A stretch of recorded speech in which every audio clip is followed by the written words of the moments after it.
ya udahlah, dulu juga pernah ingat tentang sholat, cara sholat, tata cara, iya seger gitu kan, soalnya kan. Oh, sholat juga itu? Iya, udah mulai, cuman belum syahadat, belum. Apa ini? Belum. Wis lah ketoknya wis aslama sisa. Syahadat saya di kamar sendiri. Syahadat sendiri. Iya. Apa? Karena prinsip saya dari dulu, dari kecil. Sholat ya sendiri. Apa saya nggak peduli. Oh, saksinya Makanya saya dipanggilnya kendir. Angkringanmu ini kan, ini insya Allah jahit banyak. Kok iso? Nah, saya itu mampir.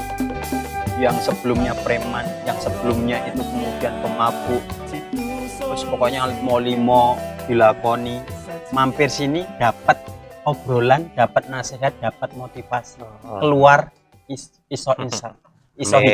Amin ya Allah, amin.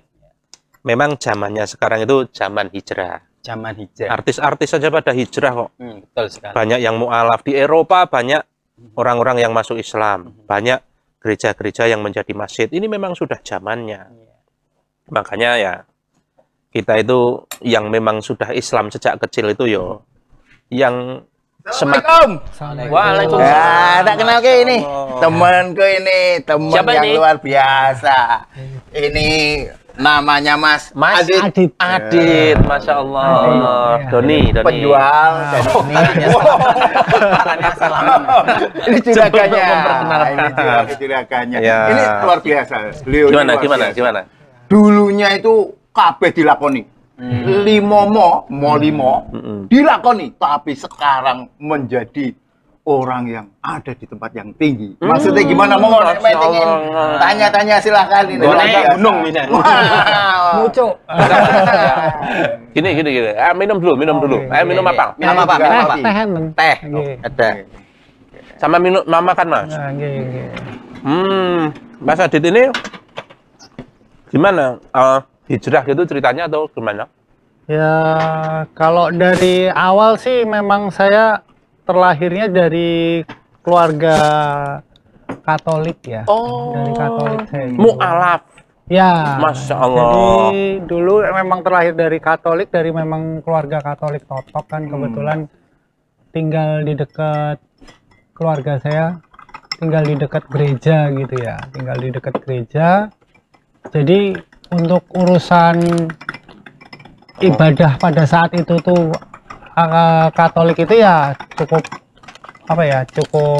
taat seperti itu. Terus tapi selama saya berjalannya waktu semakin besar, dewasa itu juga mulai ada pemikiran dari diri saya sendiri, ada pertanyaan-pertanyaan. Usia berapa itu mulai ada pertanyaan?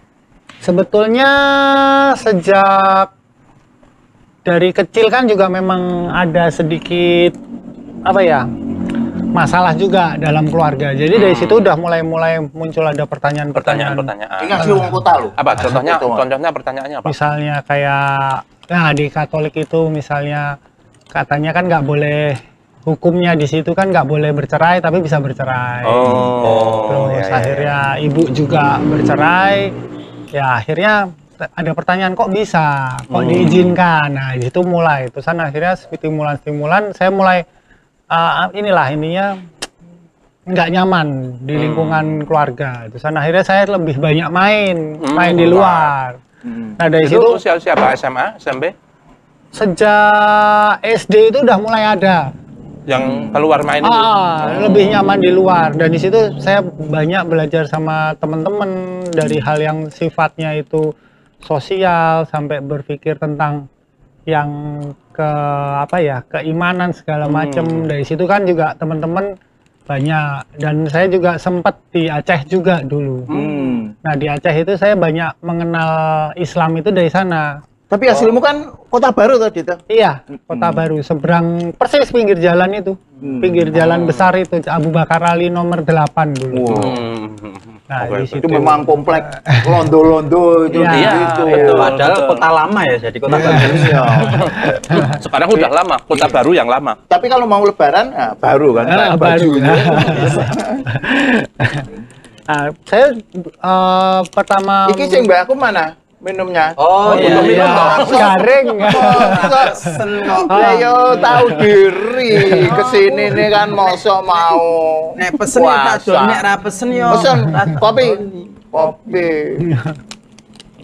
Ayo Mas, ceritanya Mas. Saya mengenal Islam itu ya di pertama kental banget ya waktu di Aceh. Oh, pernah ke Aceh. Ya di Aceh itu Jenengan kan di Aceh apa sekolah? sekolah. Oh, sekolah. Kebetulan ikut orang Kok tua bisa juga. sekolah di Aceh? Ikut orang tua saya. Oh, ikut orang tua. Orang tua. Jadi saya di sana, terus saya kan di sana juga ada muatan lokal itu. Muatan lokal di sana itu bahasa Arab. Oh, Lokalnya bahasa Arab. Ah, Serambi Mekah kok ya? ya. untung anu yo selamat ya dari tsunami itu sampai Ya itu Ya tahun berapa itu? tahun saya gini. Sejak jatuhnya runtuhnya Orde Baru, kan banyak ini pertikaian di sana, gam turun gunung istilahnya. Nah di situ termasuk saya juga ngerasain ada itu kejadian namanya kejadian Krungkukuh itu kan di daerah sekolah saya waktu itu masih SMP. Saya ngerasain itu dari jam kurang lebih dari jam 11 sampai jam 8 malam itu. Saya di bawah meja karena kejadian Krungkukuh itu kalau pada saat itu ada di salah satu media mainstream di TV pada saat itu. Itu tuh beritanya di mana-mana. Yang akhirnya lombokin di Kang. Nih. Oke. jadi ada demo terus ada yang ditembak. Nah, itu akhirnya ya kita yang anak-anak sekolahnya memang diajarin untuk bisa bertahan di dalam kondisi itu kita langsung refleks di bawah meja. Memang dilatih gitu ya? Ya ada pemberitahuan lah. Oh. Jadi sering dikasih tahu nanti gini SOP-nya istilahnya gitu ya. Nah, saya bertahan di situ kejebak di sekolah itu sampai jam 8 malam. 8 malam. 8 Dari malam. jam? Kurang lebih jam 11 ya. Woi. Soalnya kita udah pada saat itu saya inget sih ngarep-ngarep untuk istirahat kan. Rata-rata kan jam 12. Nah, kita ngarep ini benar lagi istirahat. Iya, bentar lagi Ya. istirahat, malah saya ada ingat kejadian. malah kejadian Terus? itu. Terusan yang akhirnya ya saya bisa dijemput itu jam 8 malam itu dan kondisi ya kebetulan dijemputnya itu karena kebetulan orang tua juga ada akses sama militer gitu ya. Akhirnya bisa dijemput. Oh, gitu. Dan itu pun di dalam juga dikawal sama Paskas gitu. Oh. Dijemput. Jadi bapak saya nyupir, Paskas 3. Yang dijemput hanya jenengan saja Saya. atau teman-teman yang lain? Teman-teman karena itu beda komplek. Itu dulu saya gini. Di Aceh itu saya tinggalnya di Arun. PT Arun itu masuknya BUMN. Tapi karena saya nakal ya saya sekolahnya di PT PIM. Oh, sudah mulai nakal. Wes mulai Iya. sudah mulai gitu ya. Agak mulai mengenal yang namanya ini ya, apa? Ganja. Iya. Oh, ganja Aceh itu. Iya, jadi dulu ini ada cerita juga ini. Gimana? Kalau malam itu saya sama temen tuh ke yang asli orang Aceh itu nginep di sana. Itu tuh kalau mau nyari ganja ini nyari celeng. Oh, Nyari celeng. Nyari celeng. Terus Apa nanti hubungannya? diikutin. Karena celeng itu kalau kopi kan ngincernya luwak kalau mau nyari. Kalau ini iya. kita nyarinya celeng. Kuale, kok Karena- kopi ngincer luwak apa luwak ngincer kopi? Luwak ngincer kopi. Oh. Nah, kalau celeng itu suka umbinya. Suka ganja? Umbi. Oh, Dia makan umbi. tapi kan yang suka ganja itu celeng gitu. Nah, enggak. Bukan. Nah, kita ngincer ininya. Kita ngetet ke. Oh, berarti celeng sebagai panutan. Iya, sama kayak kopi, luwak jadi panutan. Nah, gitu. Akhirnya makanya di situ terusan pada saat itu tuh karena memang di sana itu termasuk apa ya, murah juga. Oh. Ganja itu sangat murah.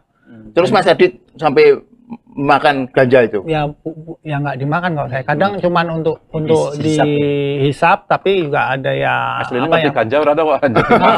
Ada tapi di sana ada di Dimakan, sayur itu bisa. Iya. Dan sampai nggak sadar itu. Wow, sampai fly gitu. Iya, Pas ya ganja. begitulah ya namanya masih SMP kan fisik Iya. ya. Ya, itu kalau di dalam filsafat namanya filsafat kesadaran. Oh, Jadi apa meneh, kita itu bisa sebenarnya ya tanpa ganja pun itu sudah tidak sadar. Tidak sadar. Itu kalau dalam filsafat namanya fenomena. Nah, kita itu bisa melihat sesuatu itu sebenarnya hanya fenomena atau sesuatu yang tidak sesungguhnya, yang penampakannya aja, bukan yang asli. Kalau yang asli itu disebut sebagai dasding ansih, dasding ansih yang itu disebut sebagai nomena. Nah, yang bisa kita lihat itu hanya fenomena. Sebenarnya kita ini semua sedang dalam keadaan fly, tidak sadar. Menurut filsafat. Oke, terus. Jadi dari situ saya juga itu pertama kali saya waktu masih SMP itu, ya SMP kelas 1 saya mulai ada urusan sama polisi. Karena ganja. Itu pertama kali dalam hidup. Juga ikut jualan. Kan sebetulnya nggak jualan sih, Pak. Bukan yang tadi menangkap kan, sekarang ada itu kan jenderal yang jualan. Itu kan ada itu loh sekarang. Nah, jadi dari situ saya suka bawa. Saya tuh kalau bawa tuh nggak nanggung. Kurang enggak 1 kilo juga. Itu nanggung. Maksudnya gini, untuk secara personal, kalau di lingkungan Jawa ya, di Pulau Jawa atau pulau-pulau sekitarnya kan paling cuman berapa sih bawanya ya? Enggak sampai 1, 2 linting, 3 linting. Saya itu bisa bawa sampai setengah on, 1 on. Itu untuk saya sendiri. Jadi saya kayak kita bawa ini apa? Bako itu. Ya segitu-segitu saya bawa. Celengnya di belakang Anda. Nah, ini setelah itu. Sudah terinternalisasi. Akhirnya ya itu ketahuan, itu pun diketahuan guru BK. Kamu dapat dari mana itu barang? Oh, mudah. Tadi itu ikut celeng itu.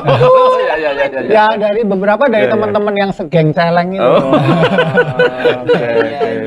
Terusan saya dapetin barang kayak gitu tuh mudah kalau di sana pada sana. Jadi ya kayak kita cuman nggak semudah kita beli rokok ya. Cuman cenderung lebih mudah lah. Kayak kita di sekarang nyari miras, istilahnya kan rahasia umum. Nggak mudah tapi mudah. Penasaran saya, sana itu kan syariatnya kental itu. Kenapa kok bisa seperti itu? Sebetulnya gini sih, kalau untuk orang sana sendiri, kayak setahu saya ya ini, sepengetahuan saya, pengalaman saya di sana itu, mereka ganja itu memang bukan untuk yang kayak sini ya. Sini cenderung norak ya istilahnya ya. Kalau sana untuk apa? Kalau di sana yang untuk sayur, iya. Hanya Mereka dimakan tadi bumbu. terusan kalau dikonsumsi pun mereka nggak yang untuk gimana, ya kayak rokok. Cuman orang sini kan lebay, jadi buat mabuknya. Sana ya buat kayak ngerokok untuk santai-santai lah. Bahasa gaulnya nangte.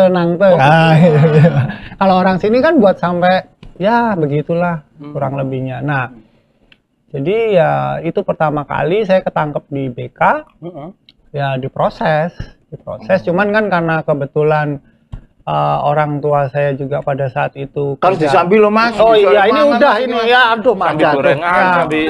Orang situ cerita. Orang tua kenal orang dalam. Bukan orang dalam, jadi gini, kalau di Aceh itu pada saat itu memang orang Arun itu punya privilege karena BUMN terbesar ya. Berapa persennya Indonesia tuh dari situ.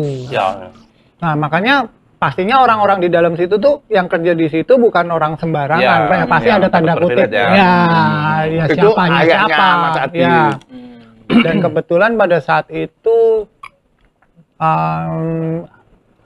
Pak D saya itu posisinya masih lumayan punya bintang di Auri. Jadi kita punya privilege di situ. Dia ya orang nomor 2-nya Auri. Jadi kan ketika udah ngomong itu kan ya semua udah ya kan. Tapi ditangkap polisi senjata ya. Masnya ya. Bukan senjata sebetulnya. Disitulah saya pemahaman saya mulai berkembang tentang privilege itu tadi. Pertama kali tahu bisa memanfaatkan privilege itu di situ. Jadi ketika saya diproses, orang tua saya juga hadir. Di situ pembicaraan saya dengar bagaimana orang tua saya juga menceritakan bla bla bla bla tentang keluarga, dan ternyata ditelepon. Berapa menit kemudian ditelepon orang polseknya itu ditelepon yang intinya, "Yaudah Pak, ini nanti diproses aja bla bla bla bla." Gitu. Ternyata bisa diselesaikan. Ya, gitu. Dari situlah. Tapi belum kenal Islam ya? Belum itu, saya masih lanjut. Terusan habis itu ini baru nyambung sama yang pertanyaan. Kok bisa ke Jawanya gimana? Nah, nggak kena tsunami tadi tuh. Tahun 98 Orde Baru runtuh, GAM turun gunung. Yang tadi saya sambungin lagi ke yang saya terjebak. Memang kondisi di sana kan kacau. Mau nggak mau, saya harus sama keluarga saya itu harus pindah ke Jawa. Karena saya punya pengalaman juga di situ, karena memang di sana emang agak diskriminatif. Maksudnya? Jadi karena kan memang sejarah lagi nih. Aceh kan memang terlalu dianaktirikan, cuman dikeruk minyaknya. Iya, betul. Jadi mereka ketika ada momen itu mereka ada konsep dalam benak mereka tuh Indonesia itu hanya Jawa. Jadi kalau kamu orang Indonesia ya kamu orang Indonesia Jawa. Yang Padahal lain, Aceh itu bagiannya. Iya, ini saat kemerdekaan Ya, banyak. nyumbang Iya. pesawat Iya, itu makanya mereka sakit hati. Ya, ya. Mereka sakit hati. Nah, ada umpama juga di sana. Ini kalau minyak Aceh ini nggak dibawa ke Jawa, dari Banda Aceh sampai ya perbatasan Medan itu, jalan rayanya bisa tertutup emas. Memang faktanya besar sekali. ya. Nah, termasuk ya denger-denger aja ya mitosnya aja ya. Pembangunan tol-tol Jakarta kan juga dari sana. Padahal bisa jadi yang ngeruk minyaknya itu juga bukan Indonesia. Ya, faktanya memang. Iya. Bukan Freeport kalau di sana, maaf. Kalau bukan mau di Papua tadi. Oh ya, kalau di Aceh itu mobil oil. Mobil oil ya. Ya, yang megangnya mobil oil. Karena memang kebetulan perumahannya bersebelahan, nempel dia antara gitu. Arun sama mobil oil. Oh gitu. Gitu. Oke. Jadi Terus pindah ke Jawa. nah, itu Jawa Jogja tuh. saya pindah dulu karena agak bandel dan agak nggak suka pelajaran, jadi bodoh gitu ya, istilahnya klasifikasinya bodoh. Saya nggak bisa langsung ke Jakarta atau ke Jogja, tapi kakak sama adik saya bisa, di Maksudnya Jakarta. langsung diterima sekolah di Karena tesnya lolos, kalau saya kan nggak bisa. Nah, Mas Adit ke? saya kebetulan ke daerah Pemalang. Oh, di Pemalang. Pemalang, Jawa Tengah. Itu kelas 3 SMP sampai kelas 1. Oke. Nah, pas masuk kelas 1, nah saya bisa sekolah itu juga termasuknya karena punya surat. Saya itu bisa ke Jawa, pakai surat, bukan surat pindah. Karena kan saya kelas 3 itu susah. SMP langsung pindah sekolah kelas 3. Saya pakai surat Exodus. Jadi beda. Surat Exodus itu gimana? Surat Exodus itu surat yang akan dikeluarkan ketika si anak ini memang harus pindah karena gempa bumi atau terjadi perang. Nah, jadi saya ngerasa di situ ya. Ya, jadi saya termasuk pertama dan seumur hidup belum tentu orang punya surat itu. Bisa menutupi kenakalan. Padahal Exodus itu bosone dhewe ngungsi. Ya memang ngungsi. Jadi alasannya karena gempa atau lain-lain. Nah, disitulah kenapa saya nggak termasuk orang yang kena tsunami. Ada hikmahnya juga di situ. Saya padahal alasannya suratnya kena tsunami. Oh enggak, kalau saya enggak. Memang terjadi perang di sana. Memang kondisi perang. Tahun berapa pindah ke Jawa? Kalau tsunami kan 2004. Iya, saya 98-an. Kurang lebih berarti 98 sebelum 99. tsunami ya? Sebelum jauh. Ya itu pas reformasi itu. Reformasi tumbangnya itu kan persis. memang lagi ribut-ributnya. Iya, seperti itu. Jadi kalau di Jawa demonstrasi, kalau di sana perang. Iya, betul. Yang akhirnya ya digantikan presidennya selanjutnya yang ngadain yang mencetuskan untuk daerah militer atau apa itu ya. Kok Mas Adit nggak ikut perang aja, Mas? Kan kayaknya Kan masih kecil waktu itu. Justru nggak ketembak. Kalau masih kecil sekarang ini nggak ketembak. Musik kan. Saya kurang seneng perang fisik. Gitu. Tapi justru dari situ tuh saya banyak belajar tentang perang pemikiran. Ya. Perang game.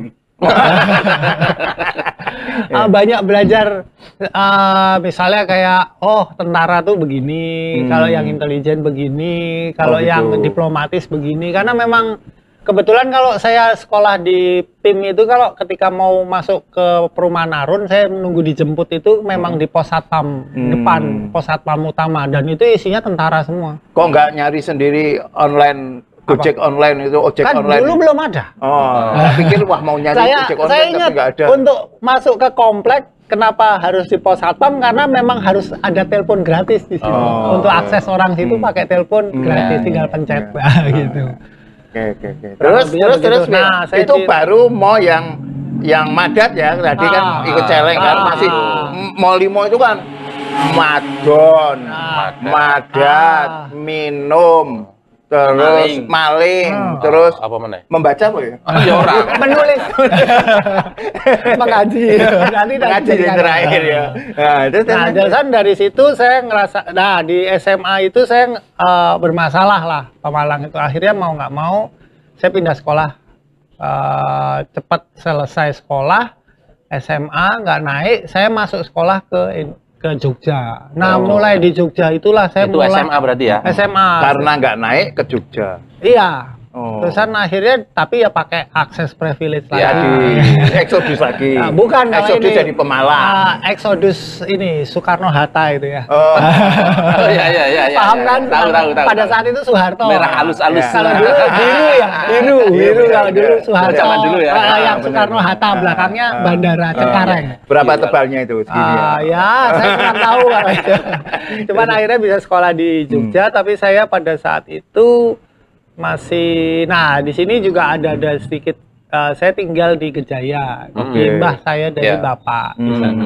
Nah justru di Jogja itulah saya pengalaman saya tentang dunia yang semakin semakin nakal, semakin itu tuh di Jogja. Semakin matang kenakalannya. Jogja. Ya. Karena kalau di sana kalau masih di daerah-daerah itu masih katrok lah istilahnya. Iya, kalau di sana tuh belum tentu anak SMP itu punya motor tuh belum tentu. Kalau di sini kan akses tuh mau kemana-mana. Di sini tuh nek main HP ya apa Ya komplit, Jogja komplit itu. Mau kadang kita ketemu orang yang lebih dewasa diajari sing elek, kadang apik ya. Saya kebetulan cenderung yang ke arah jelek karena bentuk berontak berontak. Nah, disitulah saya mulai juga nakal-nakal termasuk gang Madat itu semakin oke nih makanya semakin fasih lah gitu. Semua jenis. Paham ya. Terusan gang persahabatan yang yang over yang terlalu kayak geng-gengan gitu di situ juga. Free sex kan, juga. Ya otomatis itu kan kayak nek maam sego nggak pakai gorengan. Terus ngene iki yo kudono babine juga ya njur. Iya, pada saat itu kan masih Katolik. Saya kan masih Katolik pada saat itu, jadi otomatis. Oh, nggak masalah. Cuman ya, pada saat itu ya. juga saya udah mulai ada pertentangan, makanya saya pelariannya ke arah-arah situ termasuk tentang agama. Udah mulai itu saya nggak mau ke gereja. Iya, berontak pada agama gitu ya. Saya cenderung ke gereja itu ya cuman nyari cewek. Terus dapat nggak milihnya di sana? Dapat. Iya. Soalnya itu salah satu cara. Gitu. Dapat berapa? Wah, itu Berapa di sini? Solehahnya di sana itu. Jadi ya akhirnya juga dari situ juga mulai kenal yang lain-lain termasuk ya karena efeknya dari saling bantu teman ada apa-apa kan otomatis kita main sikat kan. Ya jadi kekerasan juga.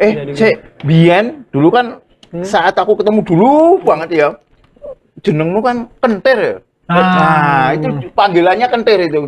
Gimana itu? Nah, Kentir itu ya dari cerita itu ketika saya karena memang saya tuh kalau saya pelarian saya kan kalau nggak ya seks, free sex itu tadi ya yang jelas ya, alkohol. Nah, saya sempat yang obat terlarang. Cuman saya kebetulan pada saat itu, nah itu yang mungkin juga salah satu yang membuat saya bisa berpikir juga ya. Saya cenderung orangnya itu bahasa kerennya tuh picky, pilih-pilih. Oh, kok picky kok pilih-pilih? Pick kan milih. Pilih-pilih kok ora ya pilih-pilih iki. Pilih-pilih iki ya, picky ya. Jadi milih-milih termasuk saya itu kurang menikmati di obat. Oh gitu. Kebetulan alhamdulillahnya di situ ya. Di Jogja. Atau karena di Jogja nggak ketemu celeng untuk mencari. Enggak, malah justru akses saya yang cenderung lebih kimiawi itu lebih mudah. Oh gitu. Yang herbalis. Narkoba tapi yang herbal. Jadi kalau yang kayak yang suntik lah, yang obat itu saya nggak gitu. Bahkan sampai detik ini juga saya cenderung nggak, kalau sakit pun cenderung nggak obat gitu. Karena memang alhamdulillah di situ akhirnya membatasi saya nggak terlalu dalam di sana. Yang akhirnya saya jatuhnya cuma di alkohol terlalu sama free sex-nya itu aja. Nah, apapun ditambah alkohol. Ya. Tehnya kayak alkohol. Enggak, malah cenderung Oh iya itu Fanta. Mungkin bahkan mandi pun alkohol gitu. Iki paling Bener ya? Bener. Mandi alkohol. Coba cerita mandi alkohol nih. pas nggo alkohol itu diombe. Piye Mas, mandi alkohol. Pernah dulu kalau bahasanya ya pesta-pestanya ya. Bahkan waktu ada acara itu mandi. Kita ngomongin mandi alkohol itu sampai saya tuh sama temen-temen tuh ada satu ember gitu diisi alkohol. Terusan sampai saking berlebihan ya. Itu tuh ya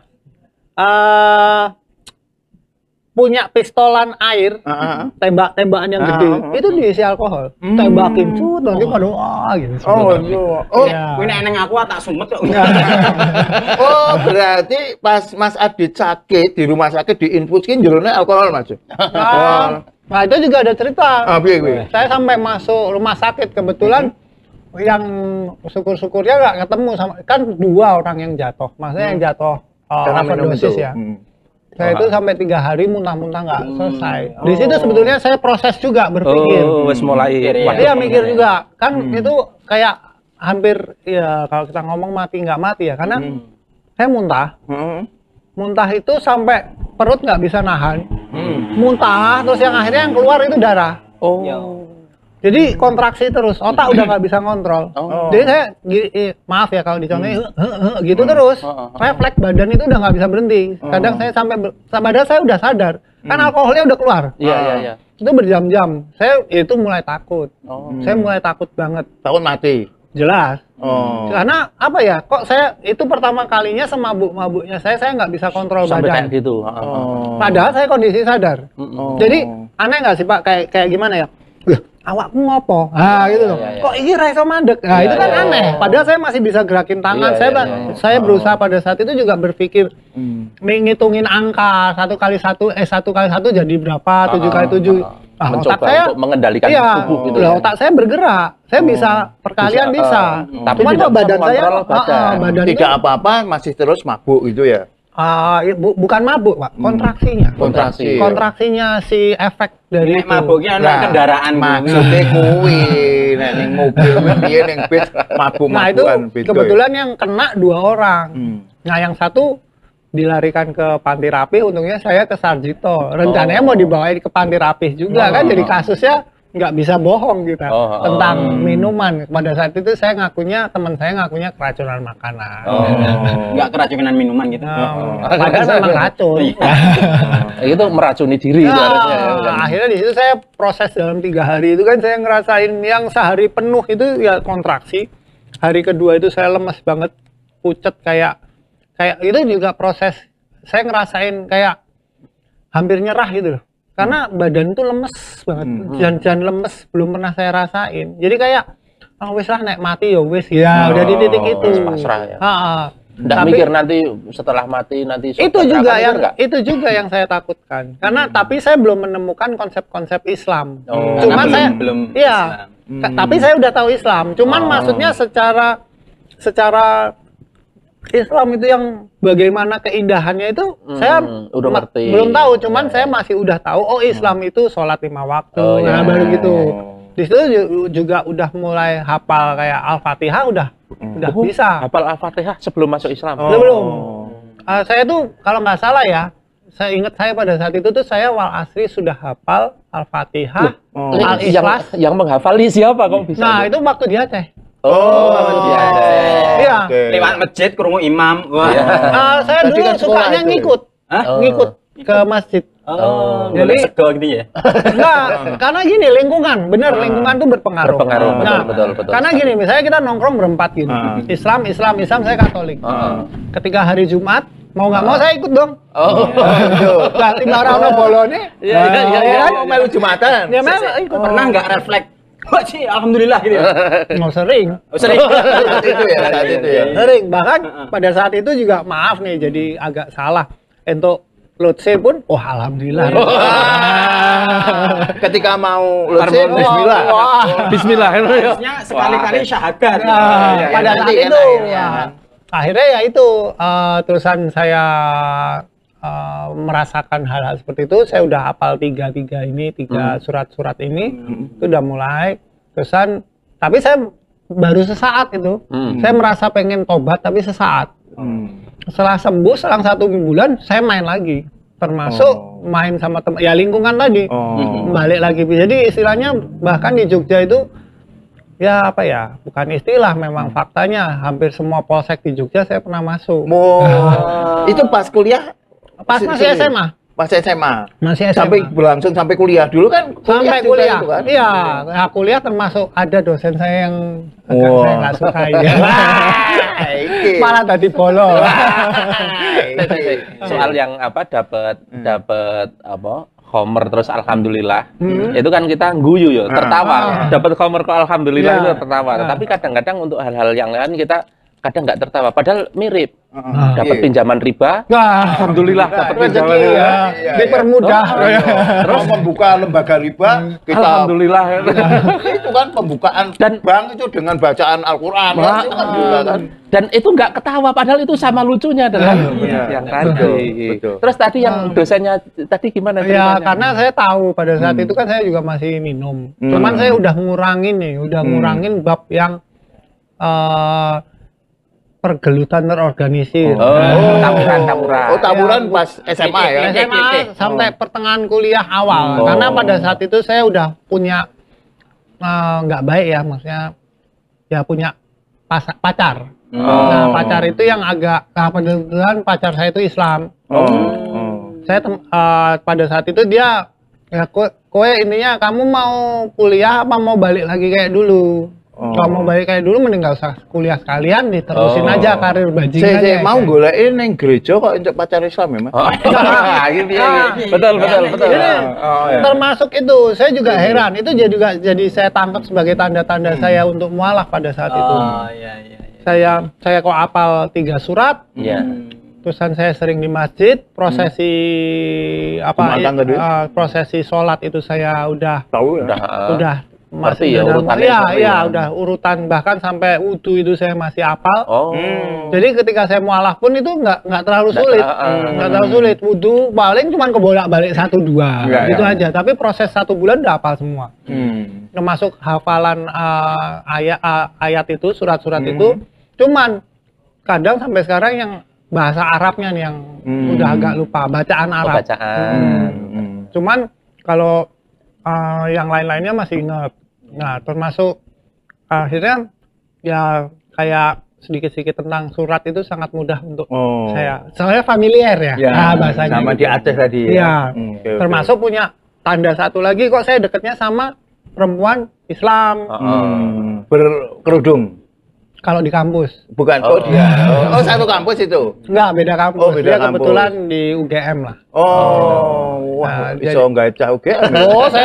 Saya ini interlokal. Ngeri. Saya memang cenderung nggak Itu pas suka. dapat pacar juga alhamdulillah. iya. Podo karo mau.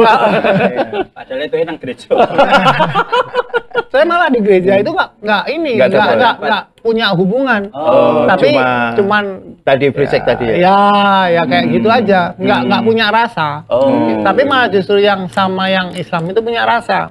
Di situ saya semakin tahu Islam. Dia kan jadi bojone. Belum. Nah, muridnya jenengan juga yang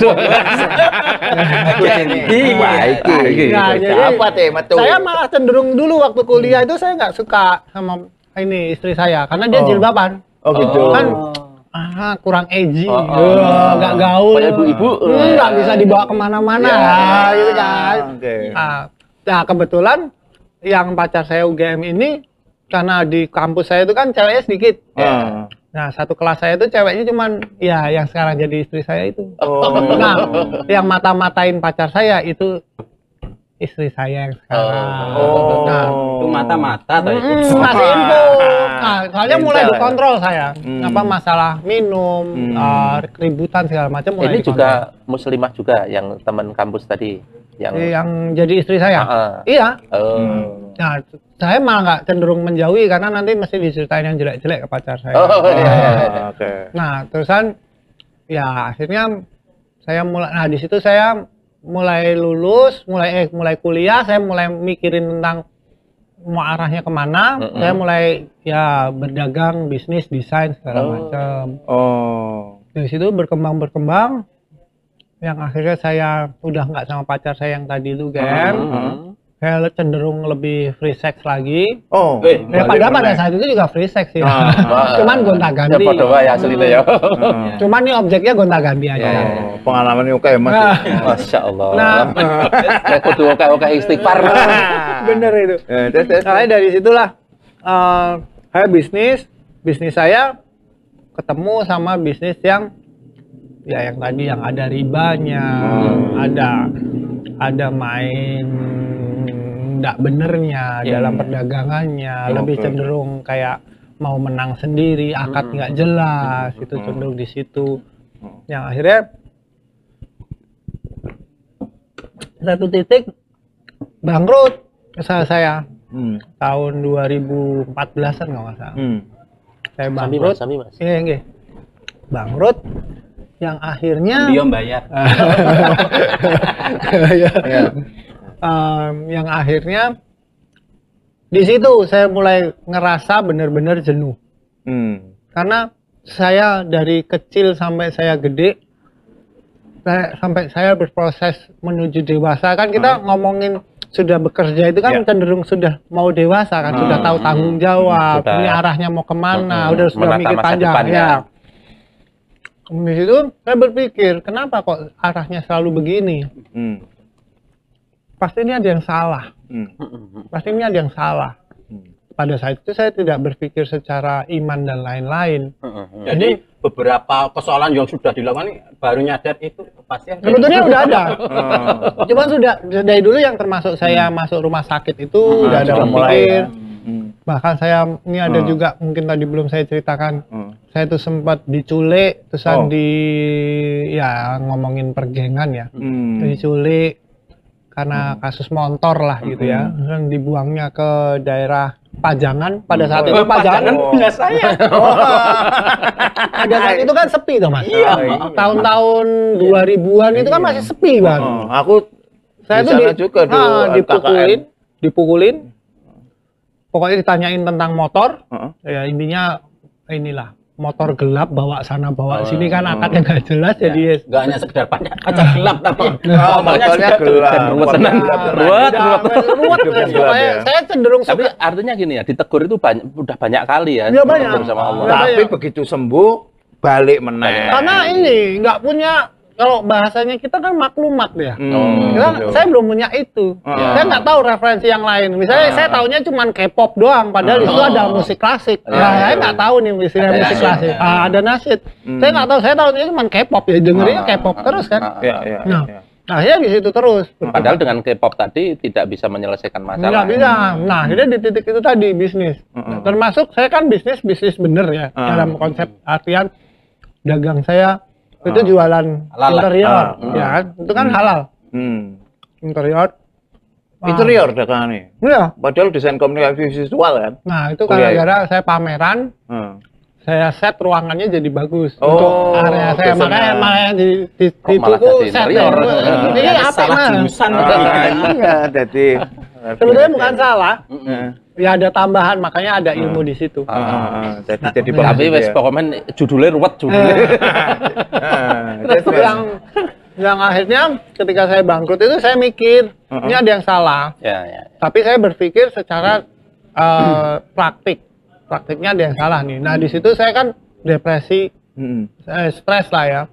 Saya di kamar, terusan saya hampir mau nikah nggak jadi. Ini saya menunggu Anda kapan masuk Islam? Nah ini hampir. Sabar. Baru cerita gitu.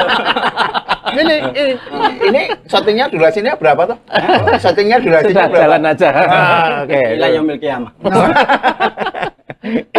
Itulah proses dimana saya gini berpikirnya. Saya dulu nakal. Terusan ya obat, ya keributan, ya barang gelap, ya apa. Itu kan saya berproses, berpikir apa sih biar jadi orang bener itu gimana, mulai berdagang segala macam sampai ke interior. Bahkan yang bener aja kok saya jadi kayak gini. Sudah merasa mengambil jalan yang benar. Bener aja kok. Aku dodolan barang sing ra ono urusane karo hongep loh ya. Tapi kok yang ini. Iya. Ini pasti ada yang salah. Nah, saya pada saat itu googling. Di Di Yahoo. Enggak, udah zamannya handphone kan 2014. Bukan di Google Map. Google Translate. Keren googlingnya dia. Di situ tuh saya ketik Nah. cara berdagang yang benar. Oke. Dan masya Allah ya, yang muncul tuh apa? Heeh. Cara berdagangnya Nabi Muhammad. Oh, Masya Allah. Akad harus ada di ketika berdagang, harus nggak boleh ada dua perdagangan dalam satu akad. Multi akad. Nggak boleh. Nah dari situ saya, oh ya udah, kalau aku jualannya tusuk gigi misalnya, ya bayarnya tusuk gigi. Kalau dulu kan saya biar jualan tusuk gigi, dia tak kasih ini, nanti tak mainin ke sini, biar dia bisa beli ini, terusan akhirnya ke saya terus. Ya, isinya kan ruwet kan jadinya. Nah, akhirnya ketika terjadi perdagangan ini gagal, ini ribut, yang ini ribut, yang ini ribut, lawang yang ini nggak dapet ini, yang ini nggak dapet ini, kata dijanji ini nih ya. Pokoknya ini melarikan diri ya. Ya. Intinya multi akad tadi juga. Iya, termasuk ketika saya mau mengadakan ini, saya pinjem yang ada bunganya. Pengharumnya Iya kan, jadi banyak banget ini urusannya, padahal cuma untuk jualan. Tadi alhamdulillah nggak pas dapat riba tadi. Belum. Itu masih gue dapat ya. masih gini. Astagfirullah. Iya, astagfirullah. Nah, jadi abis itu disitulah saya melihat cara berdagangnya Nabi Muhammad. Saya baca ya di situ. Terus saya pelajari di situ. Akhirnya kan saya tahu dari akad itulah pertama berangkat. Akhirnya saya terusan belajar.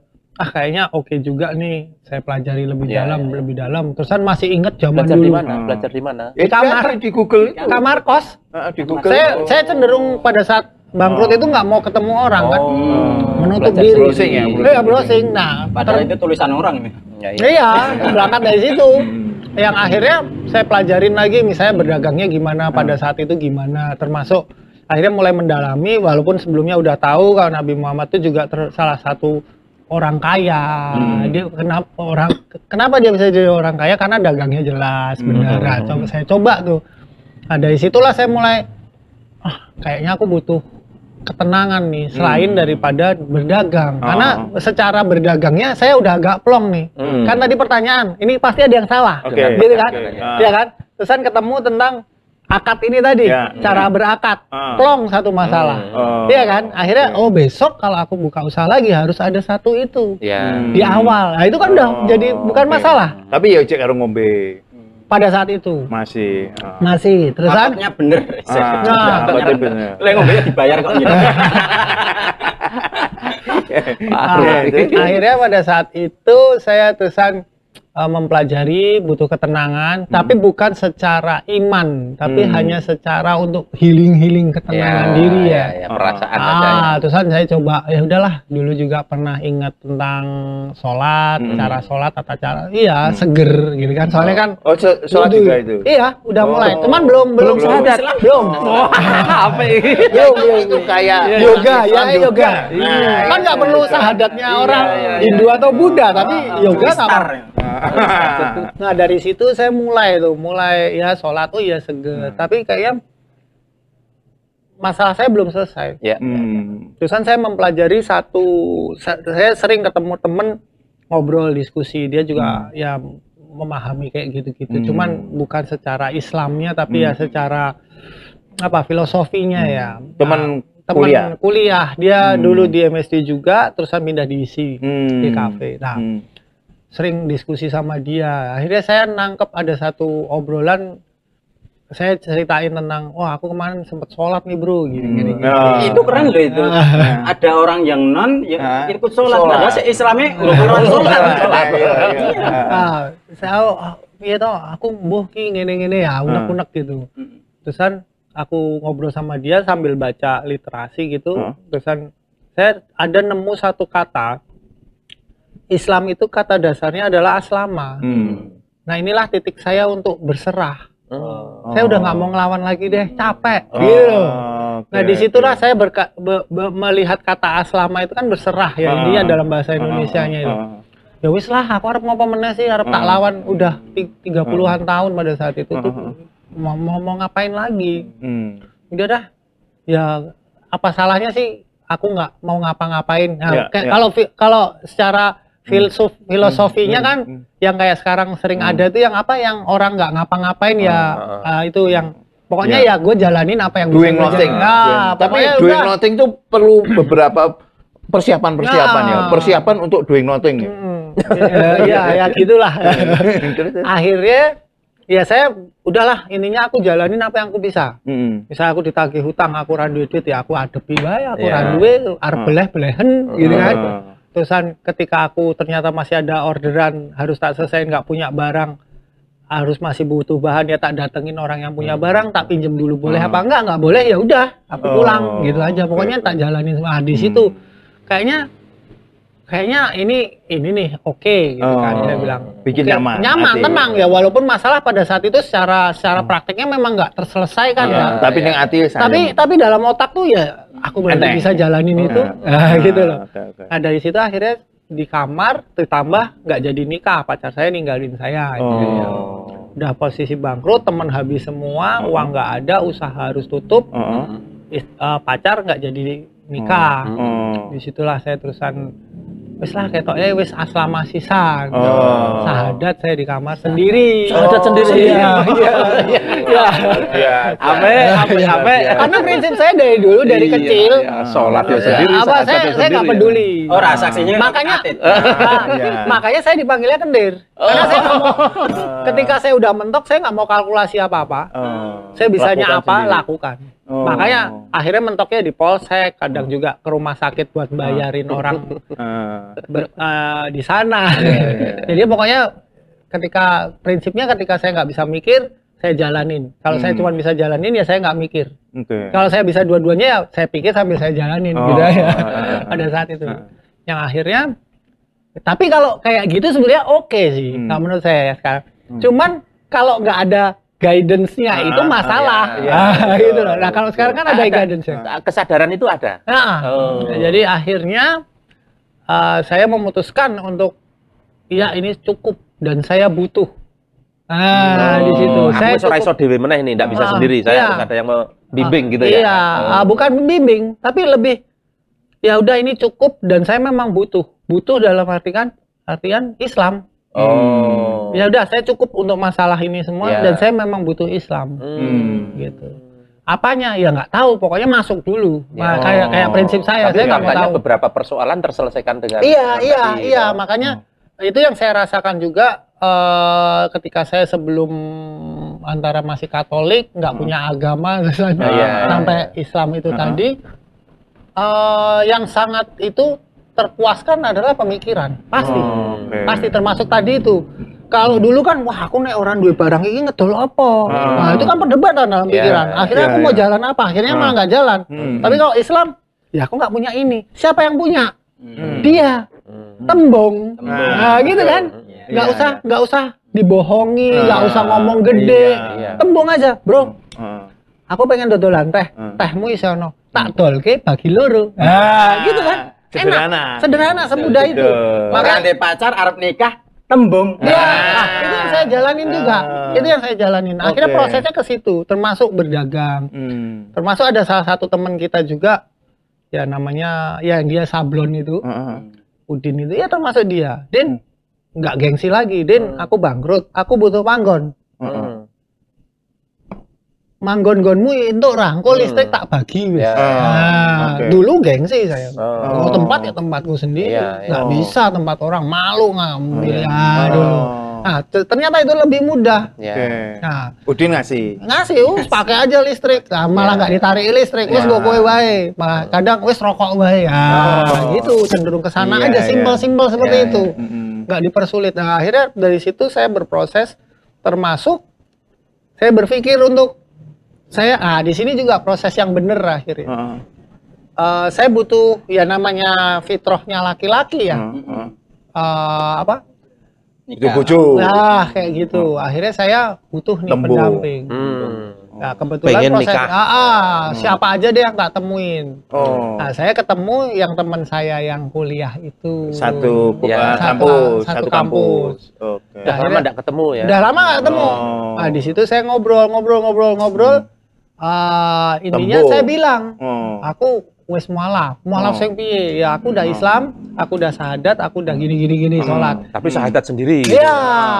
Cuman secara dianya pribadi ya intinya apa appreciate lah ya. Oh, kamu udah gini, udah gini ya. Ya udah. Itu sudah lulus kan tapi kan? Lulus. Oke. Alhamdulillah saya semuanya lulus. Saya punya prinsip kalaupun saya keluarnya itu nggak mau bermasalah. Udah capek. Jadi saya lulusin semua. Oke. Terus? Nah, habis itu saya sama dia, saya bilang, aku tahun depan pengen nikah. Kamu mau nggak tahun depan nikah sama aku? Kalau dulu kan, kalau pacaran kan, minum dulu, disepik dulu, bawa kosan. Udah, kalau sekarang nggak, aku ngobrol ketika aku pengen nikah tahun depan. Kamu mau nggak nikah sama aku? Langsung jawab. Terusan dia bilang, ya mau. Langsung. Iya, tapi memang sebelumnya dia udah sering jalan. Saya sama dia udah sering. Sudah sering Enggak, tapi cerita. enggak sering banget. Enggak sering banget, cuman ada lah. Tapi bukan model pacaran seperti sebelumnya. Enggak. Jadi modelnya awalnya ya saya bisnis dagang itu. WA kan ke teman semua. Siapa yang punya tempat bisa saya pakai untuk saya bikin usaha gitu. Tapi saya nggak bisa bayar, saya bisa bagi hasil. Nah, gitu. Akhirnya ketemu calon saya ini pada saat itu tuh dia punya usaha, makanya termasuk dia yang tak WA. Nah, dia terusan ngobrol-ngobrol di situ, urusan bisnis. Akhirnya ya saya nyambung nih sama dia nih, nyambung, dia kayaknya bisa nerima saya, baru saya bilang itu tadi. Terusan dia bilang, boleh, tapi kalau tahun depan itu aku mau, cuman kamu apa yang meyakinkan dia bakalan tahun depan itu terjadi? Nah, gitu kan? Meyakinkan orang tua maksudnya? Iya, termasuk dia kan. Dan kebetulan kan dia ini ya sudah nggak ada orang tua. Oh gitu. Jadi orang tua wali, walinya di Magetan itu. Orang tuanya wali. Orang tua wali. Wali Songo. Terusan habis itu saya janjiin, ya udah gini aja karena orang tua walimu jauh, saya kan butuh modal untuk ke sana. Kasih waktu 3 bulan, saya ngumpulin duit buat ya istilahnya ke sana kan biaya juga, izin juga, belum potong rago. Di mana itu? Di Magetan. Akhirnya 3 bulan saya kerja dulu, kerja segala macam usaha-usaha macam-macam serabutan. Saya nemuin, intinya saya tembung. Tembung intinya saya mau nikahin ini ponakanmu, gitu kan. Ya boleh, semakin cepat semakin baik. Kapan? Saya masih tahun depan lah, saya bilang gitu. Apa nggak kelamaan? Gini, karena saya di situ saya mulai paham berbicara ya yang baik. Memang nikah itu bisa langsung nikah dalam Islam. Cuman saya tetap harus berpikir materinya juga. Nanti persiapan setelah nikah mau gimana? Mau ke kosan? Atau ngontrak? Habis nikah ya? Ya sama saja berarti ya. Habis nikah. Pacar ke kosan ini nikah juga ke kosan. Iya. Tapi yang bener ini. Sing haram, sing halal. Akhirnya saya diminta waktu untuk ngumpulin itu dulu lah, ikhtiar dulu. Intinya dapat banyak, dapat dikit, bahkan nggak dapat bulan itu saya nikahi. Nah, gitu loh. Tapi izinin saya untuk usaha dulu. Maksud saya pada saat itu saya mikirnya gini, ya aku lanang kajenin di nek orang sidik lah bodoh usaha gitu. Pastinya ada lah nanti walaupun sedikit, saya mikirnya gitu. Ya akhirnya terusan berproses di situ menjelang bener ya aku udah ada nih. Bulan kita tetapkan bulan Mei kita nikah intinya gitu ya. Terus jawabannya maybe yes, maybe no. Enggak, kalau itu udah malah dia ya nungguin orang udah sampai ketemu pamannya kan. Walinya tadi ya. Iya, terusan saya persiapin semua termasuk disitulah saya resmi Islam. Karena kan prosesnya harus itu. Ada syahadat, ada saksinya. Mandiri. Iya, jadi sekarang harus kan harus tertulis. Iya kan. Akhirnya ya, di situ juga. Tapi ya aneh juga ya. Masuk Islam mandiri dia. Ya swadaya kuwi mau. Tapi nek aslinya kan ya oleh kan. Iya, secara pemikiran, Iya, kan? secara kebutuhan. Keimanan itu Iya, kan secara memang kebutuhan. individu Cuma- sebenarnya. Tapi Cuma bagi persoalan- orang yo aneh. Aneh. Jadi Cuma sholat, persoalannya ketika- itu wong Katolik kok sholat. Ketika mau nikah kan harus ada surat-surat Iya, resmi. itu yang akhirnya diresmikan, termasuk ada 2 saksi, Iya. ya semacam Oke. itu. Yang akhirnya diurus semua secara surat-surat ada dan secara Islamnya juga benar, Nek pas syariatnya. tadi sadar mandiri tadi orang tua tahu. Dia saya kasih tahu setelah saya mau nikah itu. Itu Oh, juga gitu. permasalahan juga itu. Oh, gitu. Termasuk itu yang saya jelaskan kenapa harus tahun depan. Oh, Karena kan nggak bisa saya langsung, persiapan. aku mualaf, aku harap rabi. Nggak bisa kita bilang. Saya harus pelan masuk pelan-pelan dulu ke keluarga Oke, kan. oke. Jangan sampai Oh. geger lah, Geger, walaupun iya. akhirnya juga geger. juga. Cuman Oh. saya pengen alusnya Iya, dulu. iya, iya. Gimana? Anu, ceritanya. Gegernya. Keluarga. keluarga gimana? Itu prosesnya juga ada 3 bulan gitu. Saya 3 bulan. intinya Tekan jam 12. Wah, pertanyaannya loh. Jadi saya diloknya kono. Ya, akhirnya itu tadi sampai mana tah? Orang tua. Orang tua. Orang tua. Ya orang tua akhirnya saya pelan-pelan lewat adik dulu, Nah. lewat kakak yang kebetulan alhamdulillah kakak saya itu memang sudah mualaf duluan. Oh. Cuman di situ juga menambah masalah semakin Piye, piye? susah karena kan ibu bapak sering unek-unek kayak masmu kayak wis mualaf. Nah, saya jadi khawatir juga kalau saya bilang yo nambahin ngono kuwi mesti yang akhirnya tapi ininya saya punya keyakinan karena saya juga laki ya. Kalau di Islam kan bisa langsung nikah, memutuskan ya. Akhirnya saya ininya datang, saya ngomong, saya nggak minta izin, tapi saya pamit. Pemberitahuan. Pamit saya bahasanya. Hmm. Ma, Pa, aku nggak minta izin. Kalau memang sebetulnya udah ada saya obrol, mereka mempersulit kan, tapi ininya saya putuskan untuk saya bilang, Mah, ininya aku datang ke sini pamit. Bukan minta izin. Jadi aku mulai besok 3 hari ke depan aku masih di sini. Habis itu hari ini menentukan hari ini aku mau ke Jogja. Gitu. Oh, itu di Pemalang. Di Jakarta. Maaf, di Jakarta. orang tua saya masih di Jakarta sampai sekarang. Yang akhirnya ya udah saya memutuskan setelah 3 hari saya ke Jogja, saya ngurus semuanya termasuk pindah KTP, ngurus semuanya lah pokoknya. Saya cabut berkas semuanya, pindah sini. Ya udah akhirnya nikah, terusan ke Masjid Syuhada, mualaf itu tadi, ngurus semuanya selesai. Ya udah, akhirnya saya menikah sama istri saya, termasuk ya akhirnya dari ini semua sebetulnya kan kita hanya kekhawatiran itu. Takut nanti gini-gini. Nyatanya setelah saya jalanin juga apa ya? Ya memang hidup memang selalu ada masalah. Cuman yang mempermudah gimana cara kita berpikirnya kan. Misalnya kayak bisnis, kalau dulu kan ketika nggak punya toko atau nggak punya warung itu masalah. Tapi ketika sekarang kan, loh nggak punya toko nggak punya warung, emangnya orang lain? Dan Tapi ada memang anu Mas, ceritamu ki pedes banget ya Mas. Iya, Ya, pedes. indikatornya itu Nanti entek cerita ki pirang. entek 5 lombok. Terus ya, Sandal barang ya. yang akhirnya dari situlah saya muslim, cuman saya ternyata masih belum muslim yang benar secara syariatnya. Di situ saya masih berdagang sama istri saya berdagang, cuman caranya masih ternyata nggak taunya sama kayak zaman dulu. Masih ada kesalahan-kesalahan.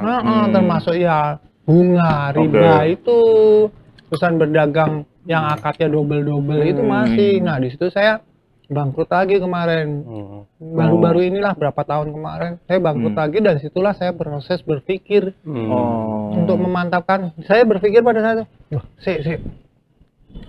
aku Katolik, aku ngene.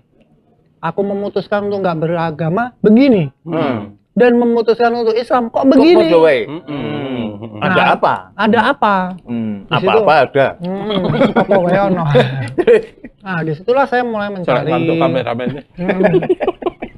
Akhirnya jalan-jalan, ya saya ketemu salah satu teman saya. Ininya aku wis kesel, aku wis Islam wae kok isih koyo ngene. Iki mesti Ono cetok apa-apa. salah meneh Ono masalah meneh, iki. iya. Nah, setelah setelah saya pikir juga, saya sempat debat juga sama istri. Ini masih ada yang salah, ini soalnya sama mah istrinya gitu. Aku dulu ruwet kayak yang ini. Saiki kok saya ruwet nih. Berarti Apa? ada persoalan. Nah, di situ juga sempat saya kecewa sama yang maaf ya sebelumnya. Ya Islam ini gimana sih? Mau dipindah yuk kok ngono. Iya, saya kayak ngene pada saat itu. Akhirnya saya memutuskan untuk nyari lagi nih. Oke. Nyari agama yang lain. Jenengan Bukan, nyari Islamnya udah Solusi, oke. nyari solusi. Cuman ya solusinya nih gimana Iya, nih? iya. Apa yang salah? Tekniknya ada yang salah nih Mas. Akhirnya? Akhirnya saya ketemu sama teman saya itu yang Mas Tano namanya. Intinya saya ketemu dia juga dan saya sebelumnya juga udah banyak ikut ngaji sana sini, cuman saya rasa kok kayak sama kayak Mas Anu sing Pak Pia-Pia itu. Ya. Tapi kok malam ini enggak sih Pak Pia-Pia yo? Nggak tahu tuh. Iki ning anu apa? ning wadahe. Padahal kayak dicerita ya betulnya. Setiap kali syuting harus itu Mas. Kurang peka meneh wae. Kurang peka. Terus Mas? Ya akhirnya intinya saya ketemu dia, saya ngomong, wes iki aku posisinya angel, aku nggak mau mikir lagi. Wes kowe nek ono apa tak lakoni. Intinya bahasa pada saat itu saya bahasanya gini, wes PKI-PKI-nan tak lakoni. Iya kan PKI karena PKI temenan. Akhirnya Tano ya alhamdulillah karena lu temen deket juga ya, dia langsung ngomong, wes ngene wae Pak, sesuk-isuk jam 7 kowe rene melu aku. Nah saiki utang-utangku piye, wes kowe melu aku sih, udah nggak usah mikirin, pokoknya melu. Ya akhirnya diajak muter-muter, maksudnya ke beberapa teman diskusiin itu, cuman masih belum solusi menurut saya. Masih belum solusi. Ya ininya ya masih ngomongin tentang obrolan bisnis lagi, bisnis yang gimana juga masih belum jelas. Akhirnya mungkin dari situ ya Tano akhirnya ngajak saya ke ini untuk ikut TMP itu. TMP adalah Iki TMP ini di samping. Nah dari situ kan saya termasuk yang dengerin semuanya. Nah disitulah saya berproses. Iya ini harusnya begini. Harusnya kita yang saya cari ya. Ya ini memang harusnya kita bisa memilah-milah ini nih semua di breakdown. Nggak bisa semua campur terus Apa kita yang dipelajari di situ apa? ya pastinya, TMP itu tentang pengusaha-pengusaha. pastinya tentang kepemimpinan berpikir itu. Kedepankan dulu. Kita nggak bisa semua gebiah uyah terusan. Wah ini ada bisnis diambil. Kita tetap harus ngeliat dulu kan. Ini mau diakatkan seperti apa? Ini mau dijalankan seperti apa? Bagaimananya? Ya itu harus kita lihat dulu. Kita nilai. Akhirnya kita lihat secara syariatnya bener apa enggak. Nah dari situlah akhirnya saya berpikir semuanya belajar ya. Akhirnya di situ juga yang akhirnya saya bisa merelakan usaha. Iya termasuk merelain usaha. Saya lepasin semua. Makanya saya sampai hari ini kan keluarga masih di Madiun. Karena usaha saya lepas. Karena saya tahu itu ribawi Salah banget. jalannya. Ribawi banget. Itu usaha yang terkait interior itu. Beda lagi. Beda lagi. Pada saat itu saya udah kuliner, transportasi, interior ya masih, tapi sifatnya inilah ngelempar ke orang ya, vendor lagi. Vendor. Terus sama ini apa? Desain. Masih. Jadi usaha udah lumayan ada lah. Jadi kalau di teman-teman itu ya kalau dibilang ya salah satunya saya itu kalau parkir di tempat teman saya Udin itu sablon. Karena mobilnya nggak bisa masuk. Nggak bisa masuk parkir. Jadi harus parkir situ. Ceritanya jenengan hari ini sudah on the track caranya begitu. Ya berusaha untuk selalu. Dan selalu belajar juga. Kadang juga masih ada yang belum tahu saya kan. Tetap harus dipelajari terus. Pesan-pesan untuk pemirsa sama kiranya ketika berhijrah ini itu apa yang harus ini Kang, bedanya apa antara zaman dulu hidup dengan segala kemaksiatan terus sudah masuk Islam tetapi muamalahnya masih belum benar dan sekarang itu bedanya apa? Ya bedanya pastinya gimana ya, kita bisa dengan sadar ya, sadar banget ini salah atau enggak. Kalaupun di saat kita nggak sadar pun karena kita berpikir itu tadi, kita akan merasakan nggak sengaja, nggak sadar kita melakukan kesalahan, itu pasti ngerasa kayak apa ya? Ini ada yang ini kurang Yang sreg. kurang. Nah, misalnya kalau walaupun nggak bisa masak, tapi kalau makan ada yang kurang, boh micin, boh apa, kita kan kerasa. ngerasa. Ya, betul. Nah di situ harusnya kan kita break. Apa sih yang kurang micin, boh apa kurang bawang, Sayurnya kurang ganjeng. Nah, Caranya basa anu iki introspeksi. iya, disitulah yang akhirnya kita tuh selalu berpikir tentang ada yang aneh, ada yang resah, ya kita harus cari jawaban itu. Cuman cari jawabannya yang mana, Oh. yang gimana, mau yang asal-asalan atau yang memang sudah diajarkan, Yang memang bener. memang benar, yang diajarkan oleh Nabi kita, yaitu kita mau milih yang mana. Ada cara, misalnya gini lah, mau sugih itu kan sama kayak dulu waktu kita pernah diskusi ngobrol, rezeki itu selalu ada. Galon mau mencet yang mana, yang haram apa yang halal gitu aja.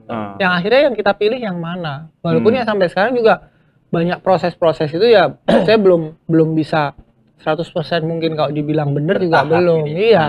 Ya masih ada juga kesalahan-kesalahan. Tapi kan bedanya kita mau untuk mencari apa sih yang harus dibenerin dari ini, yang harus diluruskan apa. Kalau dulu itu Sebagai penutup Mas Adit, kasih anu lah saran-saran closing statement lah untuk teman-teman yang mungkin sedang proses berhijrah atau apa. Monggo ke teman-teman konco angkringan. Tapi sebelumnya silahkan subscribe, like, share, komen dan pencet notifikasi.